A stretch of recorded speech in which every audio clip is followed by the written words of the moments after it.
思ったより長い。ちょっと長めデザインではあるんですけど、大丈夫です。仕上がり納得いってなかったみたいで、この前デザイン納得いってなくて帰っちゃったお客さんいたじゃないですか。デザインのお客様とのすり合わせというか、伝え方ってせいかさんどうやってやってますか？教えようか。はい、お願いします。はい。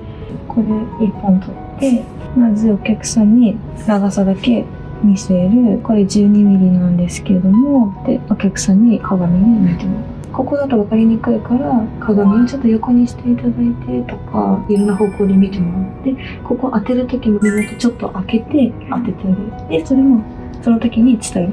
皮膚につけるわけではないので、根元から1ミリ開けてつけるので、ちょっと長く見えますよっていう。じゃあやってみようか。はい。はい。